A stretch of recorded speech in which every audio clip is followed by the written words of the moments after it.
दोस्तों नमस्कार, बहुत स्वागत है आपका चौकस भारत में। मैं आपका दोस्त ब्रजेंद्र। एम्स के डायरेक्टर पर लगातार आरोप लग रहे हैं।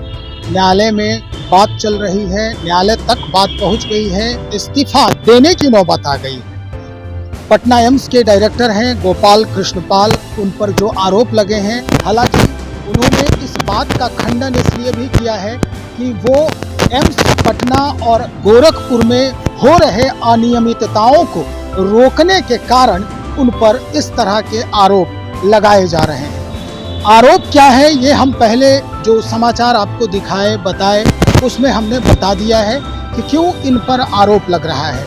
अपने रिश्तेदारों यहाँ तक कि बेटे और बेटियों के साथ उन्होंने जिस तरह से नामांकन प्रक्रिया में सहायता की है और अवैध रूप से अन्य जो सर्टिफिकेट हैं जो आरक्षण को संबोधित करता है, आरक्षण में सहायता करता है, और वैसे सर्टिफिकेट पर उनका एडमिशन होना ये काफ़ी गौर करने वाला था। और इसी कारण कई तरह के मामले जो हैं इन पर जो लादे गए और आरोप प्रत्यारोप की जो कहानी है वो चलने लगी। आज क्या अपडेट है इसमें हम इसकी जानकारी ले रहे हैं कि क्या हुआ इस मामले का। हमारा साथ दे रहे हैं पटना उच्च न्यायालय के जो अधिवक्ता हैं कौशलेंद्र नारायण। क्या लग रहा है आप, क्या इस मामले डॉक्टर गोपाल कृष्ण पाल जिस तरह से उन पर आरोप लगाए जा रहे थे, उन आरोपों को कहां तक पहुंचाया? जी धन्यवाद। सर्वप्रथम तो मैं आपको बधाई देना चाहता हूं और आपके चैनल को। यह जो है ज्वलंत मुद्दा है जो इतना बड़ा भ्रष्टाचार से जुड़ा हुआ है, चिकित्सा जगत से जुड़ा हुआ है, और चिकित्सा जगत से हर एक जितने भी जनमानस हैं सारे लोग जुड़े हुए हैं।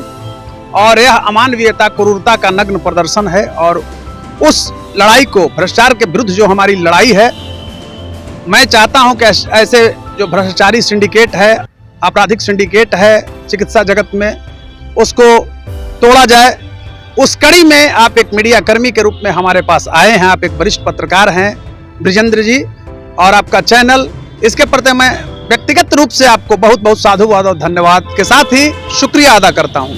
रही बात एम्स के डायरेक्टर प्रोफेसर जी.के. पाल के मामले से जुड़ा हुआ अपडेट के बारे में, तो मैं पटना उच्च न्यायालय में, माननीय पटना उच्च न्यायालय में मैं इससे संबंधित रिट डाल दिया हूं।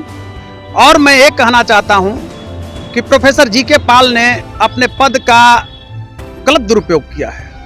पूर्ण रूपेण हर एक दृष्टिकोण से उन्होंने गलत किया है।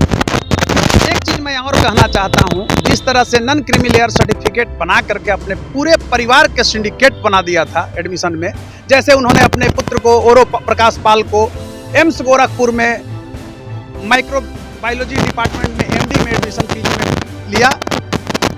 मैं आपको बताना चाहता हूं, उनके दामाद हैं धीरेंद्र का उन्होंने एग्जाम डिस्क्वालीफाई करने के बावजूद एडमिशन ले लिया, नामांकन कर लिया।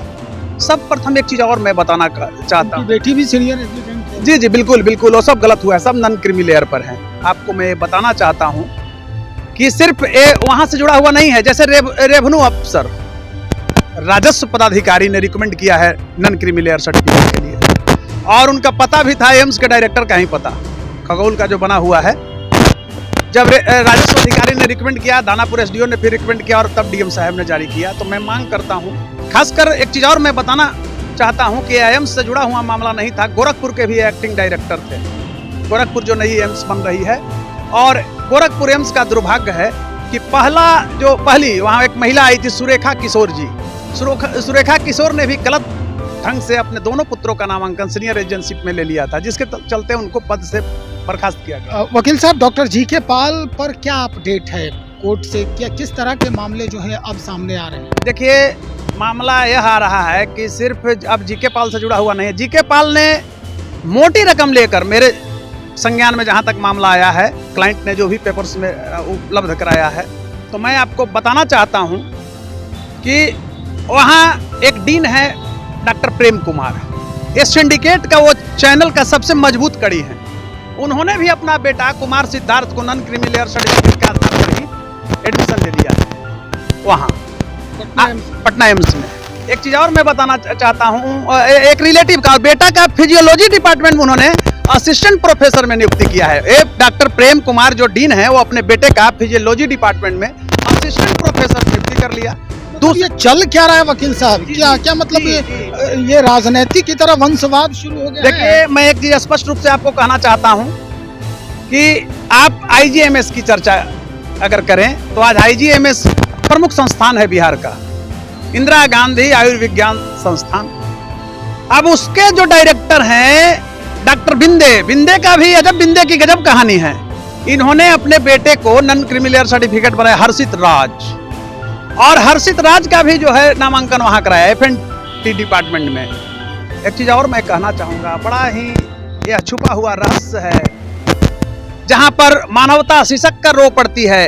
अगर बैकवर्ड क्लास का, दलित क्लास का सीट खाली रहता है तो रोस्टर है, बैकलॉग रोस्टर। इन्होंने चालाकी क्या किया, जब नॉन क्रिमिनल के नाम पर फंसना शुरू कर दिया, बवाल हो गया कि इनका भी सर्टिफिकेट बन गया, तो बहुत ही चालाकी से वहां जो विज्ञापन में बहाली जो निकली थी पीजी का, तो उसमें ईडब्ल्यूएस का सीट था, उसको इन्होंने अपग्रेड करा दिया जनरल में। अब इस तरीके से आम पब्लिक को नहीं जाना है। आम नोटिफिकेशन फिर दोबारा किया गया नहीं, अंदर मैं बता रहा हूँ सिंडिकेट है। तो मैं मांग करता हूँ माननीय, अब तो न्यायपालिका का मामला है, माननीय न्यायपालिका से कि ऐसे दुष्ट भ्रष्ट डॉक्टर, जो ये डॉक्टर नहीं है राक्षस है, यही लोग किडनी जो है से बेच देता है काट करके। नहीं सुने हैं कि ऑपरेशन किया छोड़ दिया, काटना क्या काट दिया, तो ये लोग को नॉलेज रहता नहीं है। और मैं एक चीज आपको और बताना चाहता हूँ स्पष्ट रूप से कि जापान और अमेरिका में शिक्षा और स्वास्थ्य अति आवश्यक सेवा है। हमारे के यहाँ इसको अति आवश्यक होना चाहिए, तो इसको कचड़ा बना दिया है। डॉक्टर ही एक ऐसी बिरादरी है कि वो पेशेंट के नब्ज से मतलब रहता है। अगर वो हाथ पकड़ते हैं तो न जाति और न धर्म, जो रोग होता है वही होता है। तो बताइए कि ऐसे ऐसे अगर आ जाएंगे कचड़े, एक कूड़े, तो क्या होगा चिकित्सा जगत को? वकील साहब, अभी तक में पहुंचा दिया। अभी तक अपडेट के बारे में जानकारी आपने नहीं दिया है कि क्या अपडेट है, किस तरह से कानून के दहलीज पे इनका जो मामला है वो कहां तक पहुंचा है? अपडेट है, जब इस मामला को मेरे संज्ञान में लाया गया और मैंने जब अपोजिशन में खड़ा हुआ तो प्रोफेसर डॉक्टर जीके पाल को गोरखपुर एम्स के एक्टिंग डायरेक्टर से टाटा बाय बाय सरकार करा दी। उनके बेटे का भी एडमिशन रद्द? हाँ, वो अपने करवा लिया साजिश के तहत। 3 लाख जमा करने के बावजूद भी एक मामला 3 लाख जमा करके और रद्द करा दिए पकड़ाने के डर से। मेरा मामला है, मैं नहीं उठाया था। गौरव गुप्ता जी ने असिस्टेंट प्रोफेसर सर्जरी विभाग हैं गोरखपुर एम्स का, उन्होंने यह मामला संज्ञान में लाया और मेरे तक कागज पहुंची। और एक चीज मैं बताना चाहता हूं कि अगर प्रोफेसर जीके पाल मरीज का डॉक्टर है, वो तो डुप्लीकेट डॉक्टर हमको लगते हैं, जैसा कि कुकर्म कर रहे हैं, तो मैं कागज का डॉक्टर हूं। जब तक मेरे पास कागज नहीं ऑथेंटिक रहता है तो मैं नहीं बोलता हूं और किसी भी न्यायपालिका में नहीं जाता हूं। तो माननीय न्यायपालिका के शरण में मैंने रिट डाल दिया है सीबीआई इंक्वायरी के लिए, ऑटोमस बॉडी से इसकी जांच कराया जाए, पटना हाई कोर्ट के जज से कराया जाए मॉनिटरिंग में। और मैं चाहता हूं कि बिहार में कम से कम जो स्वास्थ्य सेवाएं हैं वो सही रहे। और मैं ये भी मांग किया हूं कि डॉक्टर बिंदे जो आईजीएमएस के डायरेक्टर हैं, इनका भी सिंडिकेट है। मैं एक घटना बता रहा हूं अभी कि ये लोग करता है क्या कि आईसीयू में पेशेंट को घुसा दिया, कोई पैसा अगर लेके आ जाता है तो उसको निकाल देता है। तो अभी घटना एक बता रहे हैं, एक पेशेंट को इसी तरह से किया, बेचारा भर्ती है, रात भर में निकाल दिया, कहा कि जाइए 14 तारीख को अब आइएगा। तो विदाउट किसी मिनिस्टर या एमएलए के फोन के बिना आपको आईजीएमएस में सीट नहीं मिलेगा, मरीज को नहीं दिखा सकते हैं। और मैं एक किसी भी जाति और धर्म के लिए बोल रहा हूँ, गरीबों की कोई जाति नहीं होती है। तो मैं स्पष्ट रूप से कहना चाहता हूं कि डॉक्टर बिंदे पर, क्योंकि जुरिडिक्शन बिहार का बनता है, बिहार से ही जारी हुआ है। ये जो रिट आपने दायर किया है उच्च न्यायालय में, तो क्या ये डॉक्टर बिंदे पर है या फिर डॉक्टर जीके पाल पर है, या दोनों पर आपने? प्रोफेसर जीके पाल पर है, एम्स के डायरेक्टर, एम्स के जो है सरगना सिंडिकेट का जो मेन चैनल है डॉक्टर प्रेम कुमार जो डीन है एम्स का, और आईजीएमएस के डायरेक्टर डॉक्टर बिंदे पर। इन्होंने उनका भी बेटा हर्षित राज के साथ इसी तरह से गेम प्लानिंग किया गया। अब ये तीनों जो हैं चिकित्सक या प्रोफेसर जो भी हैं या जो वहाँ के निदेशक हैं, ये तीनों अब कानून के दायरे में, कानून के शिकंजे में आएंगे। एडमिशन तो इन लोगों का कैंसिल होगा, वसूली होगा और ये जेल जाएंगे। फर्जी इसलिए कि गलत सर्टिफिकेट का इस्तेमाल किया है। तो गलत इस सर्टिफिकेट के मामूली इस्तेमाल में अगर सोमनाथ जैसा सोमनाथ भारतीय को जेल भेजा गया दिल्ली में, तो ये लोग को क्यों नहीं भेजा जाए? तो गलत सर्टिफिकेट बनाने वाले को, चाहे वो अफसर हैं जो बनाने में मदद, इसका साक्ष्य है आपके पास? आपको दिखाए हैं, सब पत्रांक नंबर दिखाए हैं राजस्व अधिकारी का, एसडीओ का, बाद में डीएम ने जारी किया है। पिछले जो आप इंटरव्यू बाइट लिए हैं हमको पूरा याद है। तो उसके तहत मैं पटना डीएम से मांग करता हूं कि इन लोग पर क्रिमिनल केस किया जाए, अरेस्ट किया जाए और राजस्व अधिकारी को भी जेल भेजा जाए, दानापुर एसडीओ पर भी कानूनी कार्रवाई किया जाए। चलिए, बहुत शुक्रिया जानकारी देने के लिए। भाई, पटना उच्च न्यायालय के अधिवक्ता हैं कौशलेंद्र नारायण जी, स्पष्ट कर दिया है कि क्या कुछ खेल चल रहा है बड़े बड़े जो स्वास्थ्य संस्थान हैं वहां पर, कैसे क्या परिवर्तन किया जाता है, कैसे अचानक से सारे नियम और कानून बदल दिए जाते हैं एक बड़े अधिकारी के लिए, उनके रिलेटिव्स के लिए, उनके बच्चों के लिए।